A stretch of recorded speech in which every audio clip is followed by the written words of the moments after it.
Hey everyone, we're going to get started here in just a couple minutes, but we want to give everyone a chance to kind of filter in. And you know, this is so new to me that I want to make sure that I'm starting on time and I give everyone a chance to get on here. So if you're on already, thank you for joining. And please let me know you're there. I'll take a comment, I'll take a hi. Let me know where you're coming from. This is gonna be so fun. Still got another minute or so.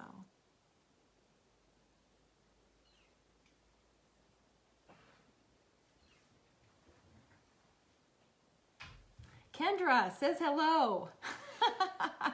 Kendra will be monitoring comments, by the way. Kendra and Kim. So we are on Facebook and Instagram, both.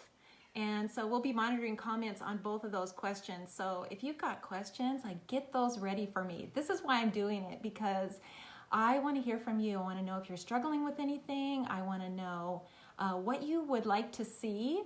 And maybe I haven't done a set that you have and you would just love to see a demo of it. So make sure you send me those comments. And even if the live is over, feel free to still comment and you know, let me know your questions. That's what this is for. So I'm really excited to be doing this. I've done YouTube for 4.5 years, Watercolor Wednesdays. So how many of you have followed me for 4.5 years, or even just recently on YouTube?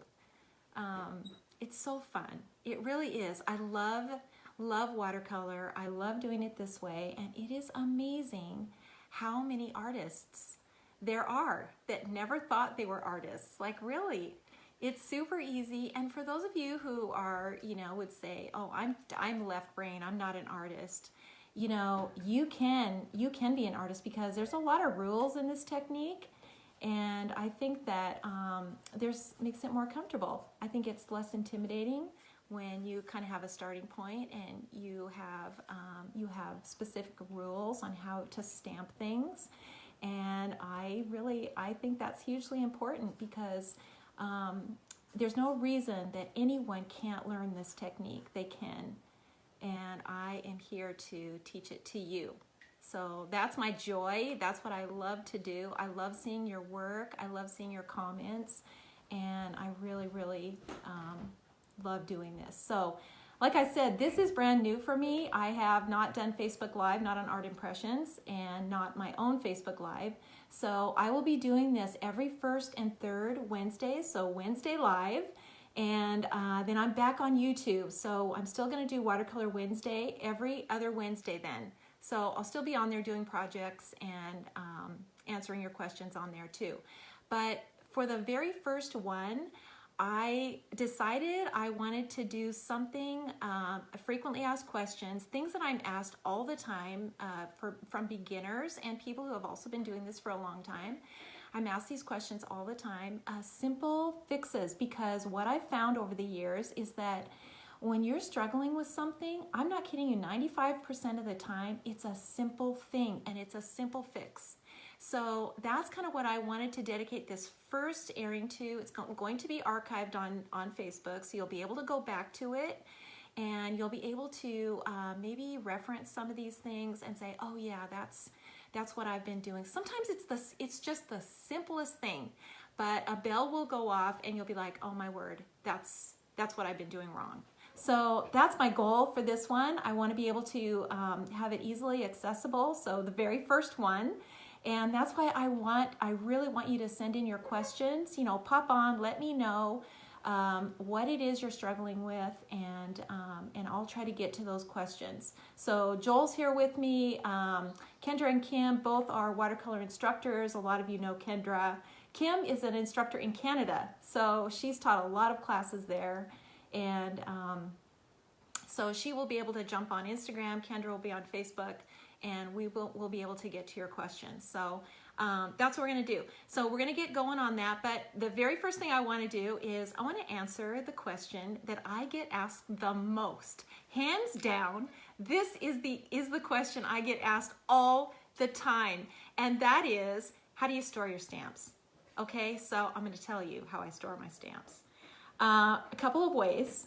The easiest way for me is just like this. So this is on a palette.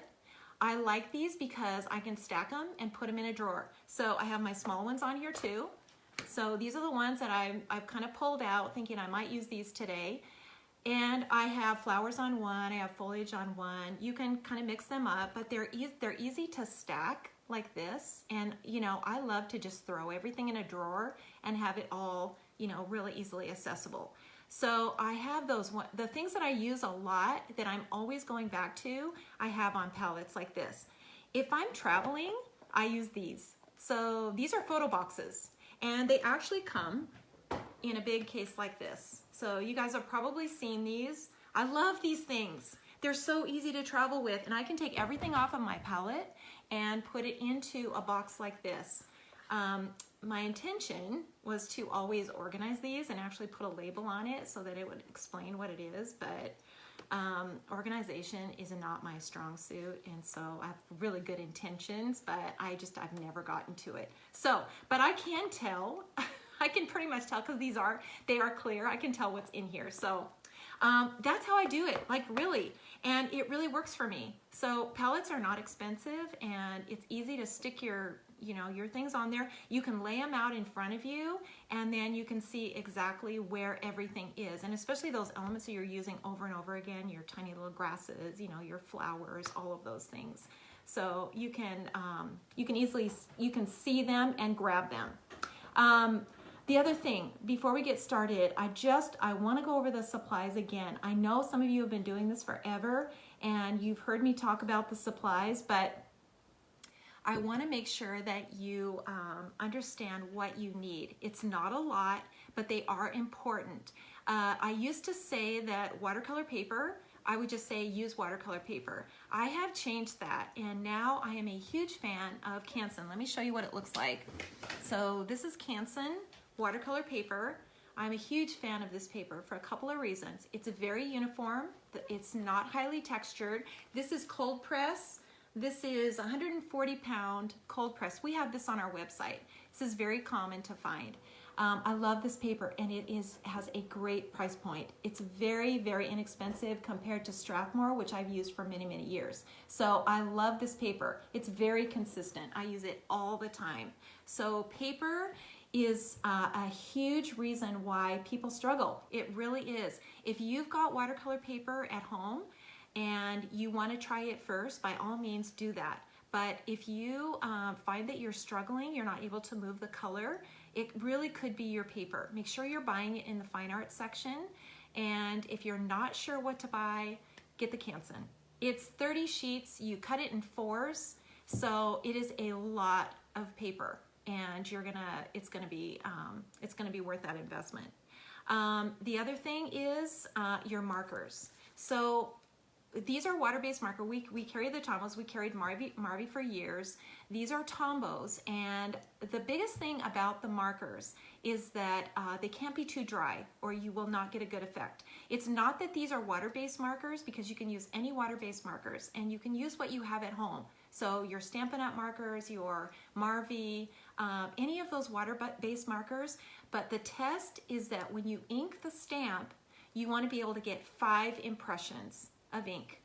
And if you can get 5 impressions of ink, they're great. You're going to have a really good result. So what I found in the past is that, people have used their water-based markers, and maybe they're too dry, and you're not able to get enough ink out that you can move the ink. So it is really, really important that you use those. If you've got markers at home, use those. Maybe just if you don't have these 2 colors, this is what everything starts with, are these 2 colors. This is a dark brown, so this is a Tombow 969. This is a Tombow 565. This is a cool blue, and this is an earthy color, so it's a sort of a cool brown. And the 2 together make an awesome gray. And we use these 2 colors in almost everything, either blue first and then brown, or brown first and then blue, or just blue or just brown. So they're really important for every project. So if you've got markers at home, by all means use those. Maybe just get these 2 colors if you don't have these 2 colors. Okay, so that's the other big thing. A brush is important. This is the brush we have carried for years. This is a connoisseur, number 4 round tip. We carry a 1 and a 6. Honestly, to start, a 4 will be all you need. I would then add a 1 if you were going to move on to the next, add a 1 and then add a 6 after that. I would highly recommend a stamp positioner. If you do not have one of these, I use this thing all the time. So if you don't have a stamp positioner, get a stamp positioner. They're not expensive and you will use this little thing all the time. It comes with a little acrylic plate and you can position your stamps with it. A palette, simple.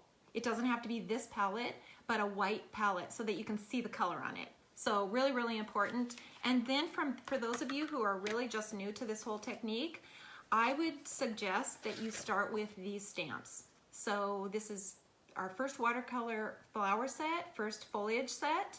So start with these two. These are numbers 4052 and 4051. And once you have these two, you can do almost any project. I would then go to something like this, which is a container set. There are several of these. It doesn't have to be this one, but go with something like a container set because that will be the next thing that you need. And then practice, practice, practice. Start simple. Just start simple. You don't have to buy 46 sets. You really don't. Start with a couple. Take these stamps, stamp them on a giant sheet of watercolor paper, and just work at pulling the color out of the lines. And when you're confident, then you can add more. So that would be my recommendation on that. Okay, I've got my coffee. And I'm gonna move it out of the way so that I don't dip my brush in it, which I can't even tell you how many times I've done that. Fortunately, it's a nice brown color.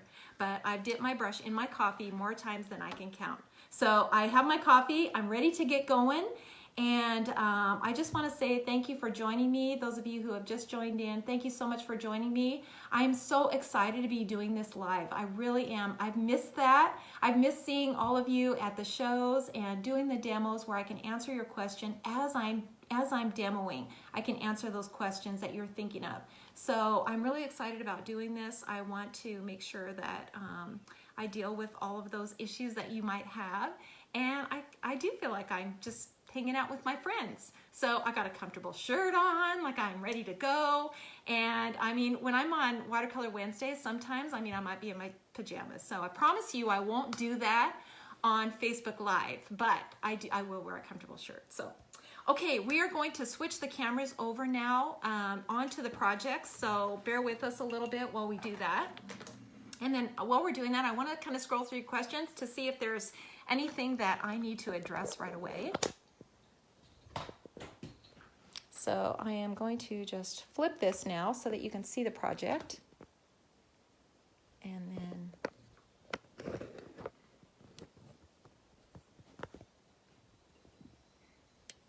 okay, so let's find the sweet spot here. This is a good spot.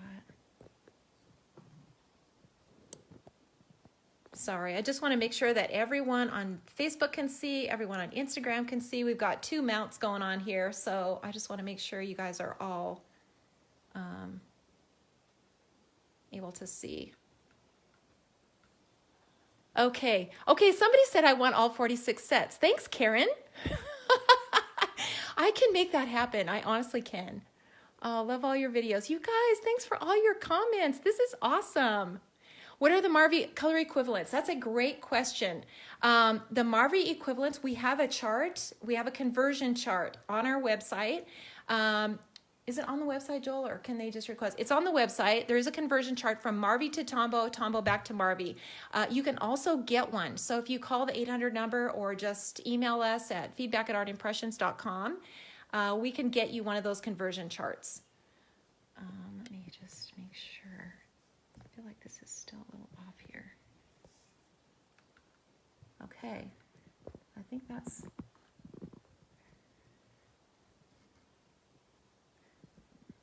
hello from Minnesota. Does the brush you use make a difference? Yes, it does. It really does make a difference. You know, it's not the most expensive brush. I mean, it's not the cheapest brush. It's not the most expensive, but I went through a lot of brushes before I picked this one because I'm also kind of a minimalist. and I don't like to have a lot of tools. And so I want to be able to just use one brush. I want to be able to use one brush that's going to work and is going to last. And I mean, honestly, they will wear out. Eventually they will wear out, but it's going to last you a long time, and you're going to be able to get a lot of wear out of these brushes. Okay, so I got to show you guys one thing. I found this the other day, and I just got to show you this. Okay, this is my wait, what's happening here? How come this isn't showing on here? Maybe I don't have this the right way. Oh, it's just a delay. Okay, it's a delay. Sorry. I'm new to this, you guys. Bear with me, please. Okay, this is my 93, 94 catalog. So we are in our 33rd year of business. I started in 1987. My kids were really little. And my first catalog was 1987. It had about, I don't know, 50 images in it. And this was my first attempt at watercolor or landscape. And I got to show you guys this. Okay, so here is my attempt at landscape. And you can see I've got this waterfall here, and I've repeated it down here. And you can see all of this foliage and flower. Now this is on cardstock. So I don't know, this would have been a giant card, but I put it into my catalog. And so you can see I've got like some of these little flowers up here and all these flowers in here and these rocks and stones and stuff. And that was my first, this was like, I don't even know how many years ago. I still have this stamp. This is still in the original Foliage set because it works so well. And I need to do a video with this again because I love this stamp so much. And I still have it. I still have the tree, I think. And it used to come as a set. So how hilarious. But you can see it's come a little bit. You know, here was my latest demo. So it's changed a little bit, you know. I mean, it's a little different now than the first one. But, you know, the whole thing with the watercolor was kind of an accident. And, I mean, a happy accident, like, you know, who says that? Oh, gosh. Why am I forgetting his name? Bob Ross, saying it's a happy little accident. Okay, that's kind of what it was, because it was an accident that I found that. I went to watercolor paper, and then I was using some watercolor pencil. I'll have to tell you the whole story one of these lives. But let's get going here. Okay, so let me just check okay, hang on. We had our first major catastrophe, spilled the coffee. So, okay, hang on. Hang on, you guys. Okay, so you know what? The samples I'm going to show you are going to have a little extra brown on them. So maybe a little coffee things here and there, but it's fine. It'll be fine. That's what I get for having my coffee in my way. Okay, let's get going here. Number one, start off right, okay? So number one, this is probably the biggest thing. And let me get into the right place here. So let me make sure I'm in the right place. On here. Okay, the biggest thing is that you start out right. So you start out by inking the stamp the correct way. So now 2 colors. Now if I'm going to ink this pot, I'm going to do it in 2 colors. Here's the way it works. If it's stone or metal, blue second, brown first, blue second. If it's wood, something antique, something old and rustic, it's blue first and then brown. So because this is a stone pot, we're going to do the brown first.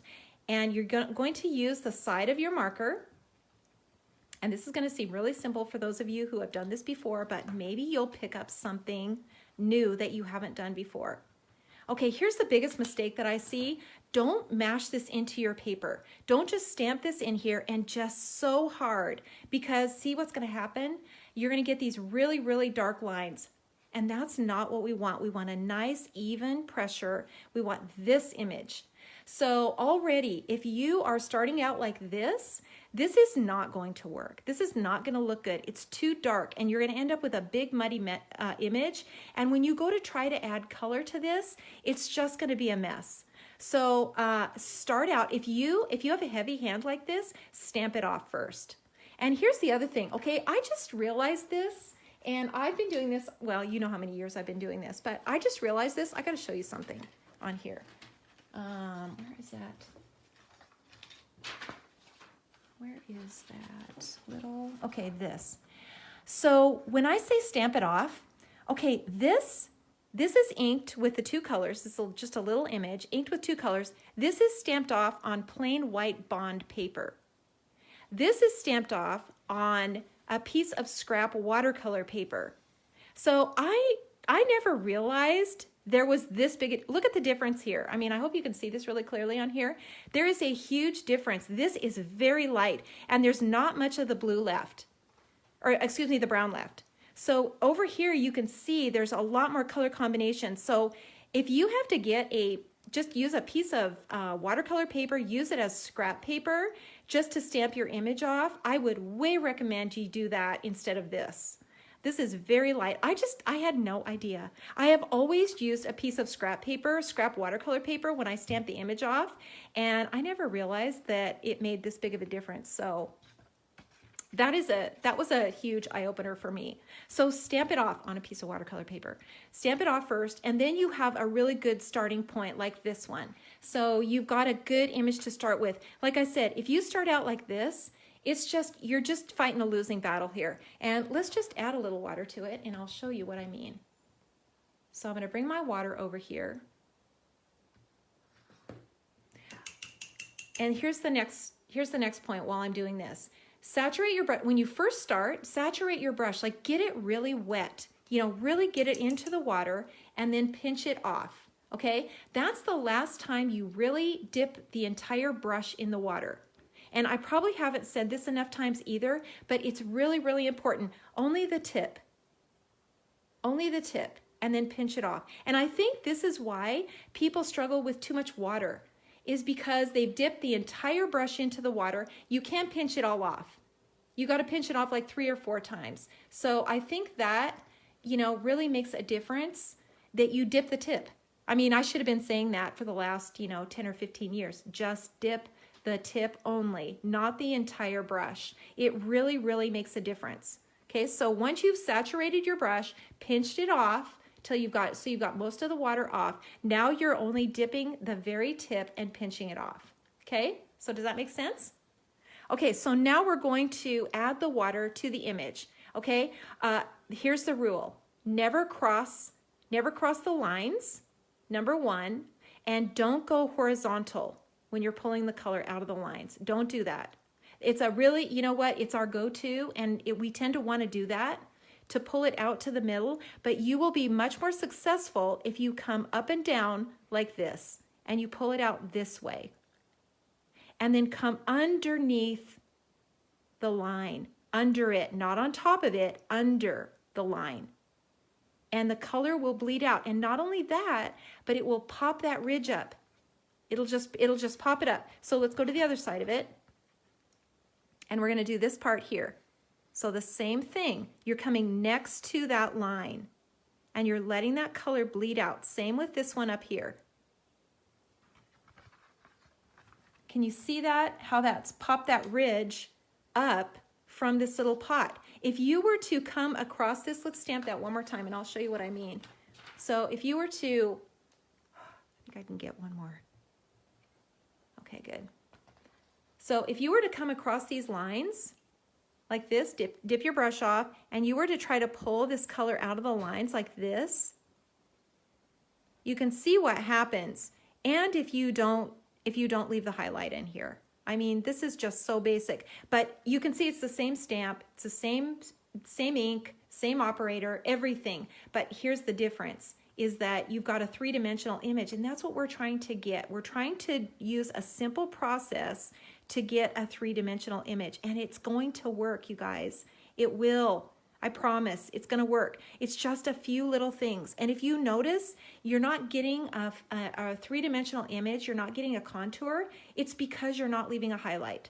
That's so important. Make sure you do that. Make sure you're not coloring over the lines. So here's also what'll happen. If you color over the lines, you're going to just outline your image, if you follow the lines like this, and I can't tell you how many times I see that. It's a very common mistake, very common, because you're thinking, well, I'm gonna soften the line, so I'm just gonna follow the line as I go. It's not gonna work. And you can see how much ink is on this image just by pressing so hard.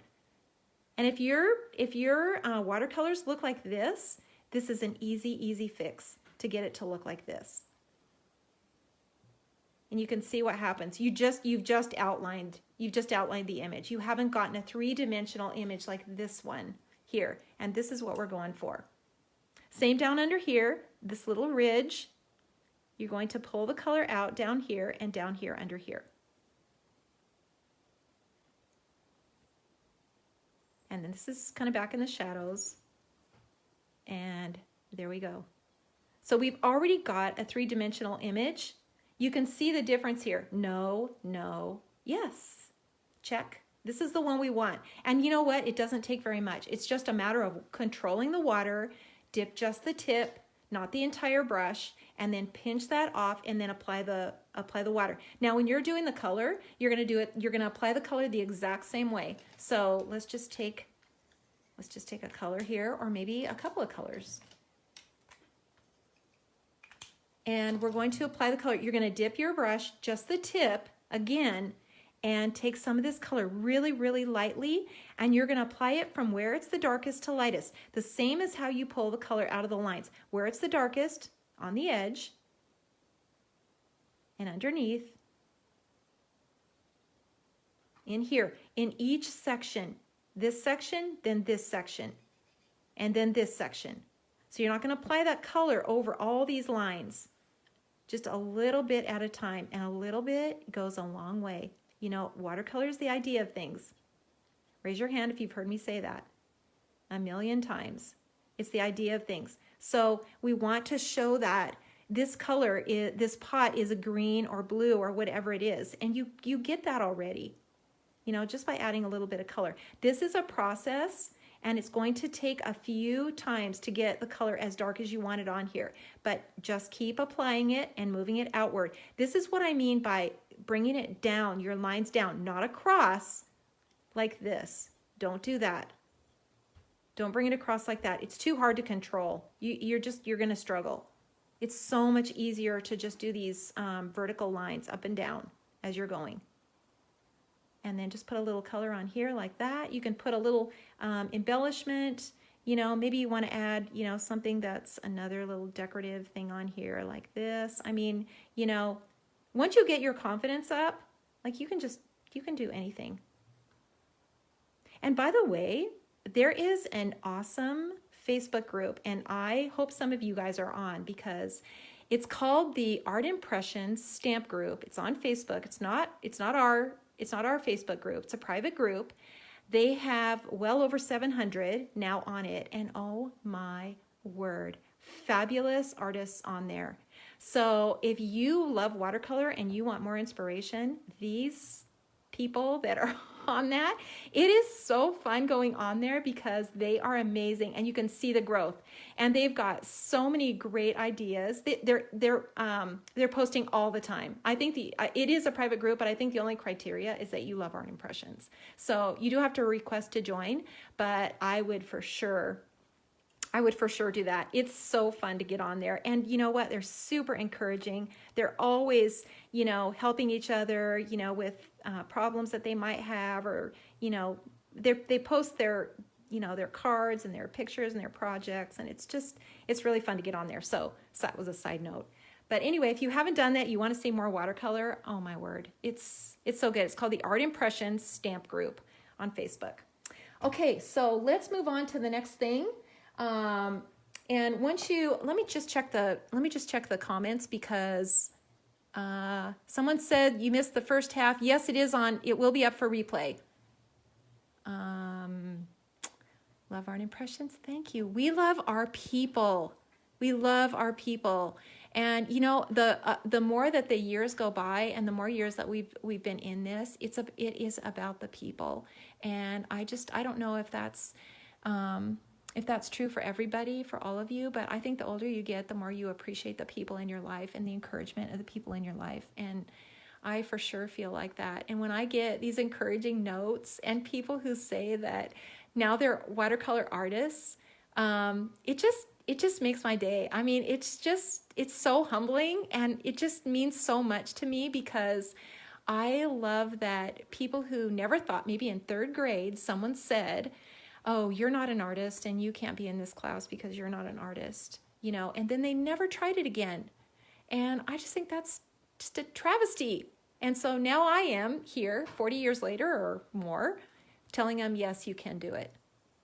So, okay, I'm just scrolling through the comments just to see if, somebody said they love the waterfall. You know what, I should dig that stamp out and just do a fun tutorial on it. What size paper is your favorite to use? Okay, so this is 1/4 of that paper pad. So it's 9 by, I think it's 9 by 12. So that's 4.5 by 6. That's what these little squares are. This is what I use the most, is a 4 by 6. I feel like it's just big enough to do these little projects. Okay, so let me go on to the next thing, and don't cross vertical motion. Make sure I said everything on here that I wanted to say.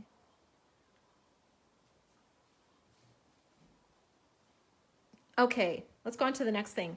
Along that same line of contours.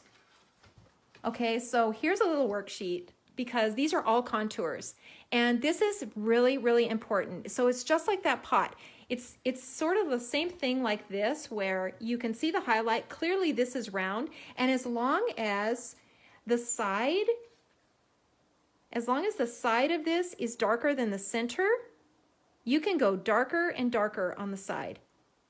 You can go way, way dark over here. As long as the sides are darker than the center, you're going to have a rounded pot. This is not going to ever be round. This is flat, and it will always be flat. This, however, is where we're going for. Okay, so same thing in everything else. So if you look at these stamps, this is a contour, but it's a lot of little contours also. So these are all, these all have highlights, all of these little sections. So we want to not only make this look round, but we want to make it look like these things are all three-dimensional as well. So how do you do that? You leave a highlight. When it's a contour, so if you think about a contour, it would be like this. So something like this with a bend in it, like a round glass or a bowl or a pot. That has a contour. The highlight is in the center. Okay? If it's a dome, so it comes up over the top, the highlight is at the top. Okay? So like these rocks here, these rocks, the highlight is going to be right about in here, because it's kind of both. It's a contour, and then it's also a dome. Okay, so let me show you how to do this. So we're going to start out by pulling, and I've stamped this in the 2 colors. All of these are in the 2 colors. So this one, because it's wood, blue first, then brown. This one also, so it's wood, blue first, and then brown. Now you could probably have done it both ways because of the stones in here. This one, because it's stone, brown first, then blue. Okay, and you can see I've stamped them off. So, you know, if you are getting too dark of a line, and really what we don't want is anything outlined in the background. We don't want that. It doesn't look realistic. And especially when it comes to little structures, it doesn't look real. It looks like an outline out in the field. So we want to see that structure, but we don't want to have it be outlined all the way around it. So stamping it off really does make a difference. Okay, so we're going to start where it's the darkest, right? So if the highlights are in the center, we're going to start where it's the darkest on the sides. And we're going to drag that color forward to the center. Okay, just like that. Same over here. Dip your brush, pinch it off. If you think you have too much color, just dip it and pinch it off again. And by the way, a water brush is it's not going to work. For me anyway, it doesn't work. It's too much water. So you do want to make sure that you're getting a brush and water, an actual watercolor brush. And you can see the mix of color in here. This is why it's important to stamp it in 2 colors, because we don't want it to all look the same. And the goal is always that it looks realistic, that it looks like an actual thing, you know, whatever it is. This actually, we want this to look like an actual stump. And so when you pull these colors out of the lines, when you're mixing, you've got a mix of color on here, and you pull the color out, you can see that blue and brown in here, and then the combination of the two. And it really, really makes a difference. It really does. And the brown is sort of an earthy color. If you were to just stamp this, if you were to stamp any of these things just in, you know, one color, like that pot, for example, if you wanted a blue pot and you just stamped it in blue, it's not going to look the same. It's not going to look like an actual thing. Okay, so see what I mean about the contours. So we're actually moving all these little pieces forward. And this is what makes the difference. It's a little thing. And you don't have to worry about, you know, okay, where's the light coming from? And, you know, I'm not an artist, so I don't naturally see that in my mind. If you just remember, does it have a bend? Is it round?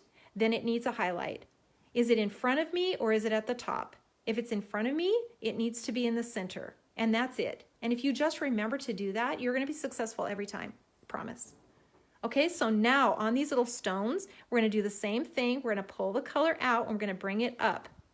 So just like this. So the highlight, you can see, is going to kind of be on the top. And see the mix of color in here?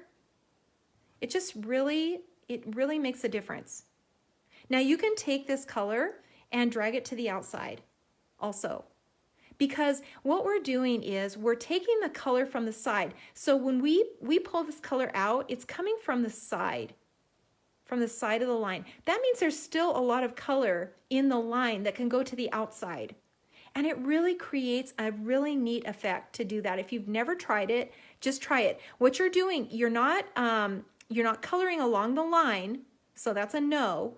You're coming next to the line, letting the color bleed out, and then blending it.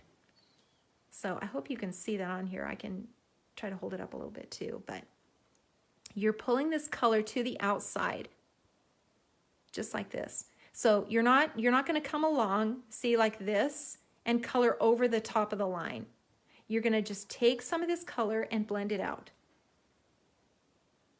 And you know, it does take a little bit of practice. You know, some of you have been doing this for years. And wow, holy cow. Like I said, on that Facebook group, I am just amazed at what comes out of that group. And there was one post the other day from a gal who posted her first project. It was the truck, and I think she had a little barn in the background. Oh my word. She did everything right. Highlights were right. Water control was right. It's amazing. And the thing about it is no one will ever guess that you are using stamps. No one will ever know. And nor do they need to know. So it can be a secret. Okay, so let's go on to this one. So here's stones also. Now these stones are coming forward. So that means that the highlight is in the center, right? So we're just going to come around here, just like this, and leave that highlight in the center. Like that's all there is to it.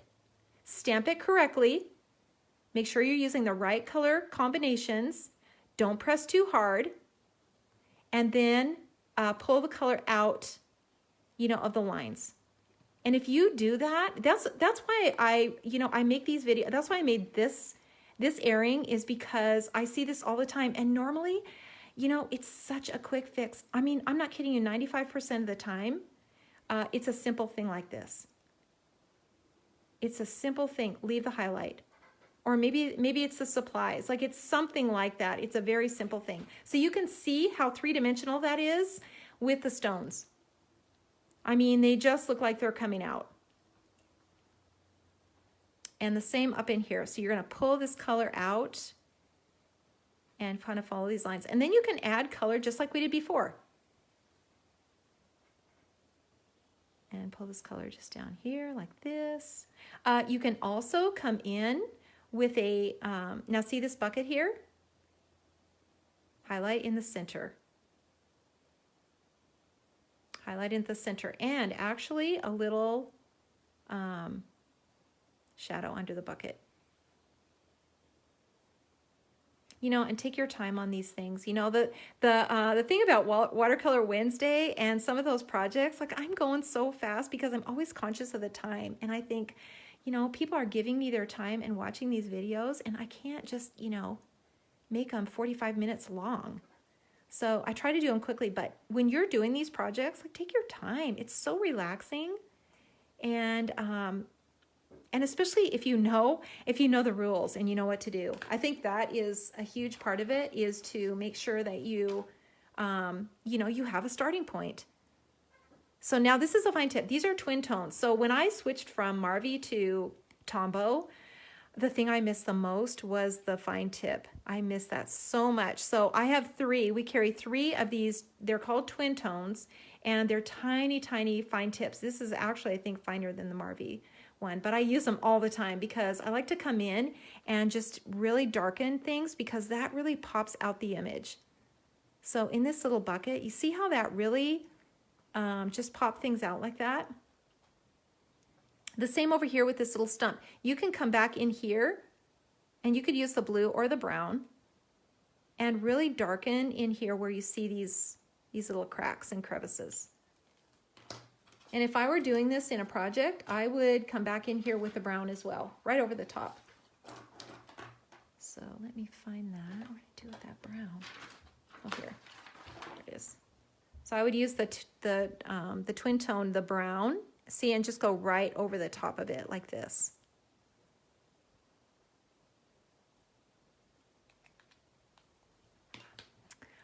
Somebody just said, I'm a masher, LOL, learning to have a lighter hand. You know what? It is a learning thing. It really is. And it takes a little bit of practice. But, you know, if you know that's your issue and you can solve that by stamping it up, like that's, you know, that's half the battle right there. And I'm also always learning, like, you know, I had no idea about stamping that on the bond paper. Like that was such a revelation to me about doing that. So you see how you're adding more color into here, but yet you're still leaving that highlight. And then pulling that color to the outside. Same with this one. You can drag this color now to the outside, pull some of this out, and you're actually just pushing that color out. So you're not, again, you're not coloring on that line. You're not coming on here like this, you know, and coloring on the line. That's just never going to work. And it's such a common, easy mistake to make. It really is.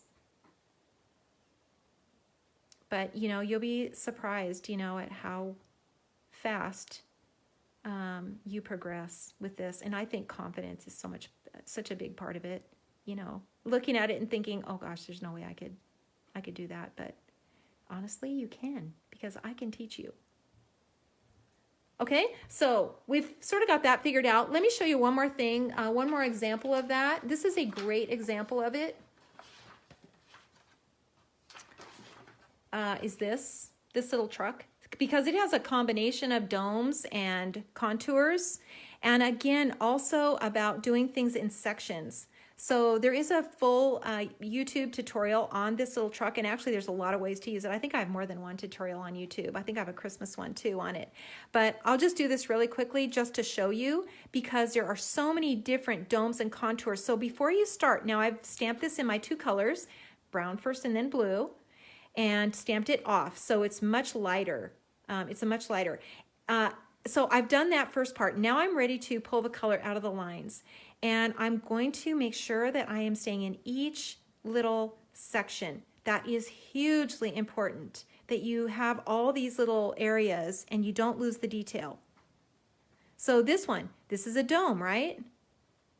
It's a dome, so that the highlight is going to be at the top. And you know, don't stress out about it, because it doesn't matter how big it is. And it doesn't matter that it's perfect or the shape. You just got to see it. You got to see that it's on there. Same with this one. We're going on to this section. And I'm kind of pushing the color. Actually, I don't do a lot of like brush strokes. I mostly just kind of push the color around. Okay, so if you look over here at the door, this is a contour, right? It's going to have a highlight in the center. So I'm pulling that color all the way around, and I'm going to leave that highlight in the center. Same with this little piece here. This also is just a little contour. And if you're not sure, just leave the highlight. Just leave it. Okay, here, this one. This has got a dome, right? So we're going to pull this color up, and then we're going to stop. And you can see that it's starting to look three-dimensional, and that's our goal. Okay, now up here on the cab, we've got two. So we've got a contour here, right? And we've got a dome at the top. So we're going to pull this out and leave that highlight. And then we're going to show this highlight at the top of the dome. And when you're coloring, you never want to color clear to the top of any image. You want to leave that highlight on there. It's really, really important because it also shows three dimension. Is that a word? Three dimension? 3 dimensions. Because it looks like the sun is coming straight down.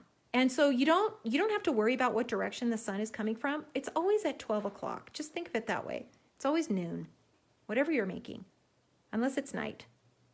So now here we go with the lip. Again, we're going to come underneath here, and we're going to pop that lip up.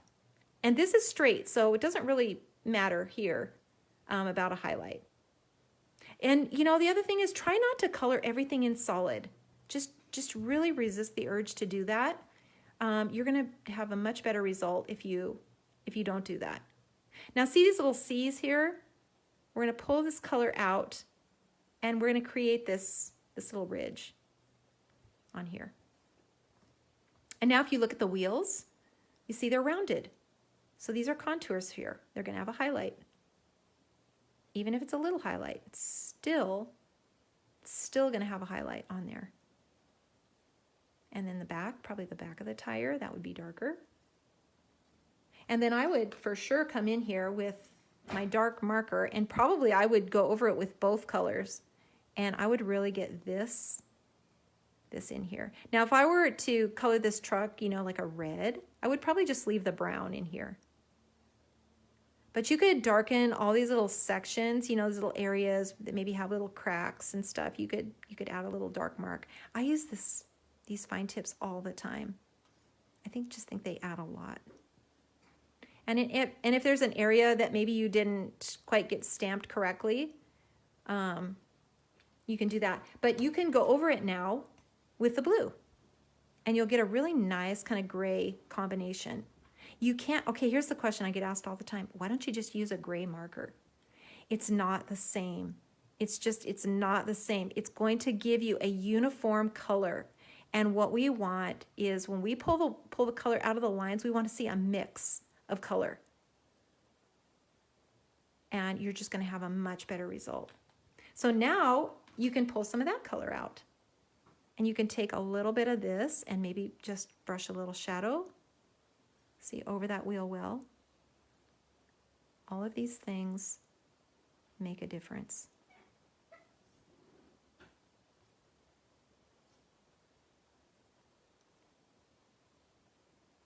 Okay, there we go.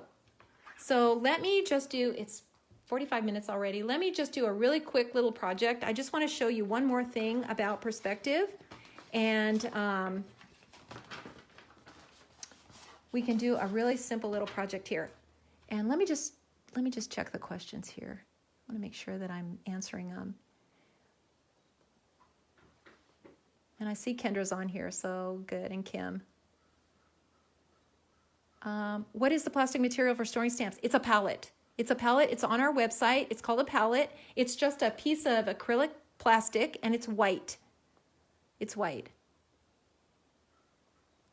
You can use, you know, something like a plate, or some people use tiles. The problem with that is that the ink tends to want to bead up, and it's a little hard to see. If you've got a plastic, you know, some sort of plastic surface, I mean, some people use CD cases, you know, you can see this is white, so it's easy to see the color mixed on here.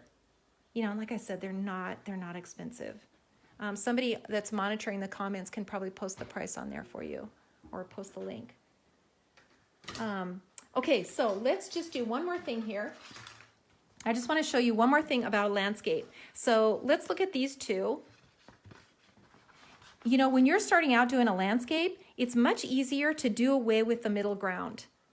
You know, do small in the back, do large in the front and make the middle just almost non-existent.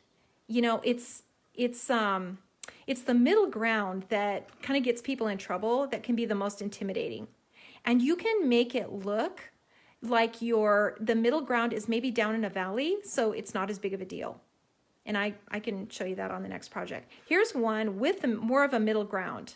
So you can see that I just brought a stream in here. That's a great way to deal with the middle, is add a water feature. And actually you can also with this one, you could bring a little stream of water through here also. So, you know, like I said, I should probably do some more landscape videos that deal with the middle ground, but it's so much easier to just find ways to avoid it.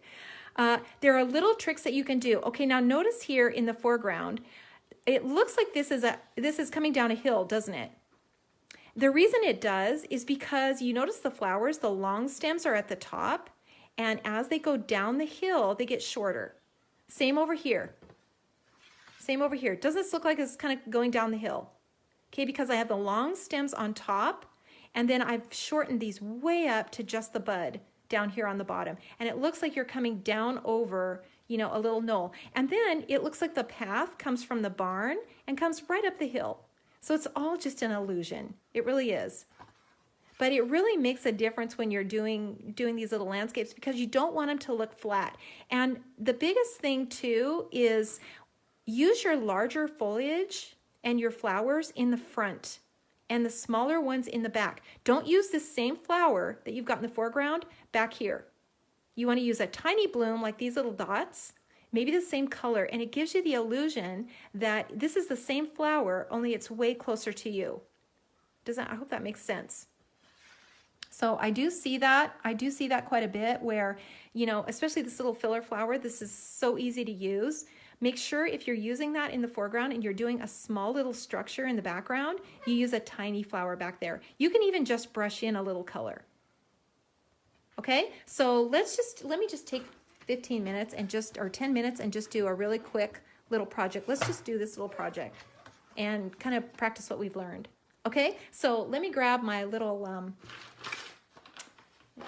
structure, and I'm going to ink it in 2 colors. Guess what they are? Blue and brown. Whoever said that, I know some of you did. And brown, and I'm going to stamp it off, not on white bond paper. I'm going to stamp it off on a scrap piece of watercolor paper. And I'm just going to stamp it kind of in the center, so just like that. And I've got a really nice light image, and that's what we want. We don't want, like I said, we don't want a big, you know, frame around this little barn. We just want to see it out in the background. So now the next step is to pull the color out of the line. So I'm going underneath that line, and I'm pulling the color out just like this. So make sure you're just dipping the tip of your brush, because you don't want much water, just a little bit, just a tiny little bit. Okay, now I'm going to darken these windows, and I'm going to use the 2 colors again. So this is a little window here. You can also just leave a little area. That's going to look like that door is open. So if you leave just a tiny little border, and I know it's a tiny thing, but it really does make a difference. These little tiny things make a difference. And I'm just going to go over it with the brown again.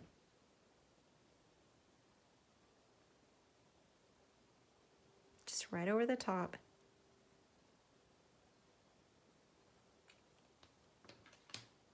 And then I can take some of this color now that's in here, and I can add it to the side, because this would be kind of in the shadow here. And then pull some of this color down.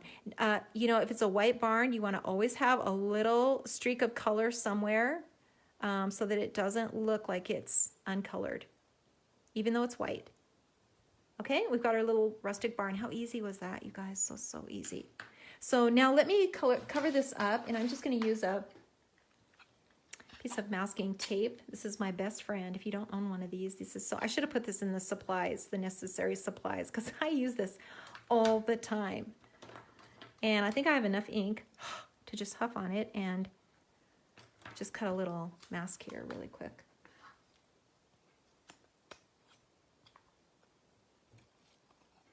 Just like this.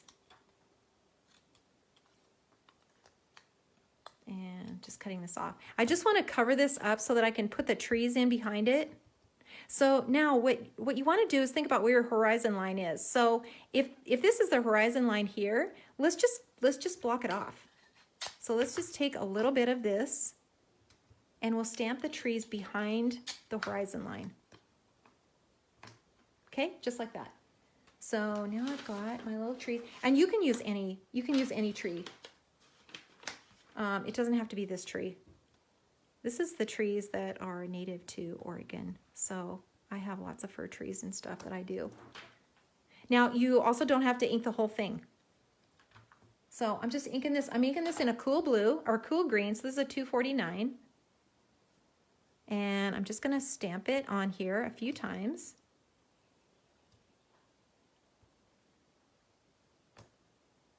And then maybe a couple of times over here.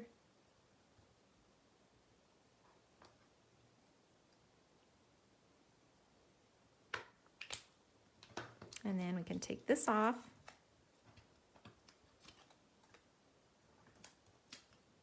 There you go. So we've kind of got our horizon line here. It's so easy to create. Just use some tape and tape it off.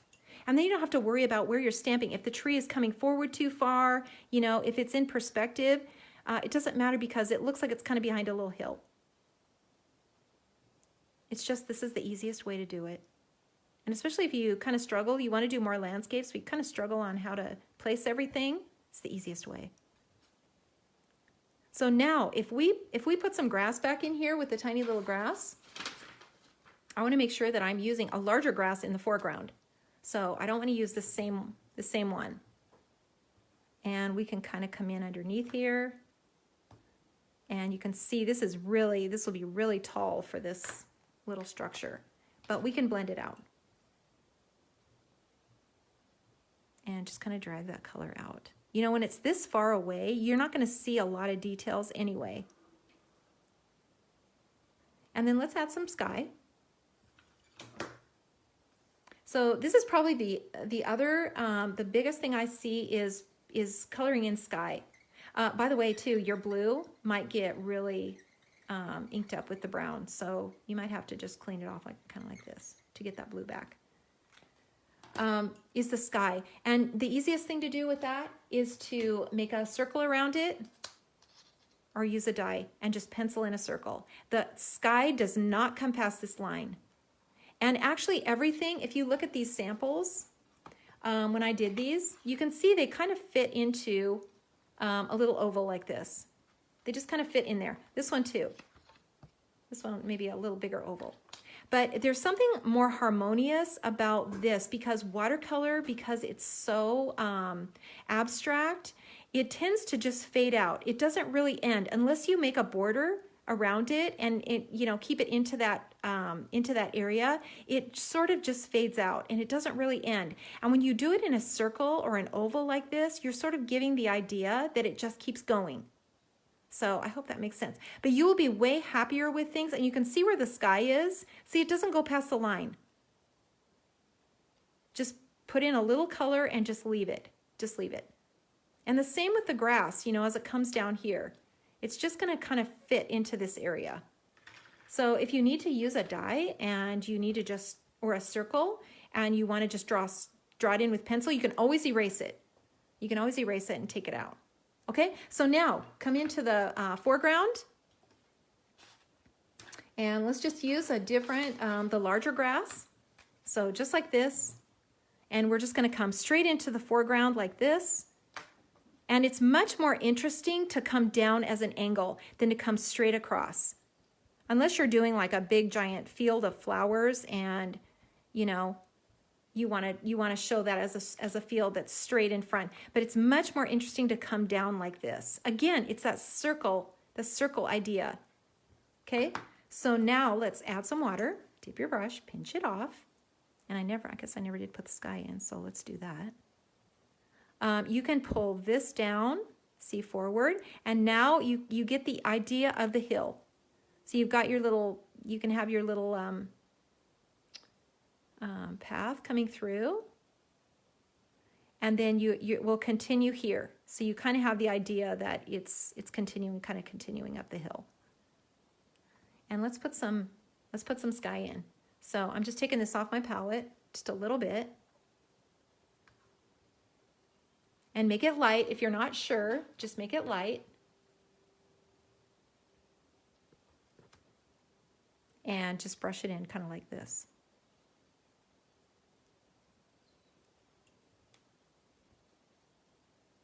And again, just keep it in that section.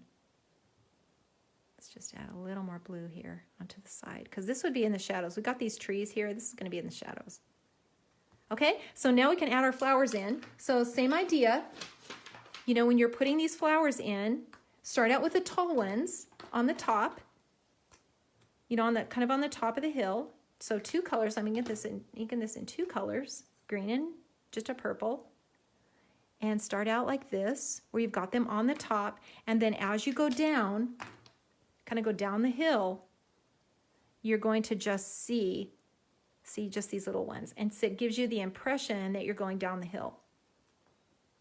And we can actually do one over here too.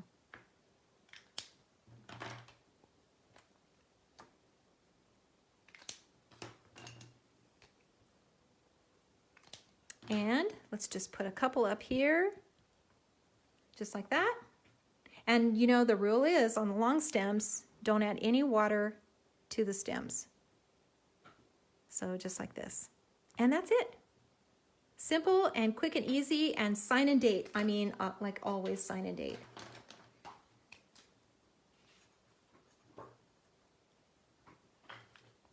Okay. And that completes that project. We are going to wrap this up. I've been on here an hour. Holy cow. I hope this was helpful to you. And I hope that you will leave me your questions. Let me just take this off of here. Whoops. Whoops. I hope this was helpful to you, and I love doing it. I will go back and make sure I answer all your comments. So if you didn't get your comments or your questions answered, I will go back and make sure that I do that and go and say hi to everyone. So I just thank you so much for joining me. I will see you back on Watercolor Wednesday again. Be sure to check out our social media for those of you that might be new. Check out Watercolor Wednesday every Wednesday, well, every other Wednesday now on YouTube, but there are well over 100, probably close to 200 watercolor videos now on there. Check out our Facebook and Instagram, and then if you want even more, check me out at Bonnie Krebs Bible Journaling. So all of this can be done now in a journal or in a Bible. And I can show you how to do that too. So thank you so much for joining me, and I will see you guys back in 2 weeks.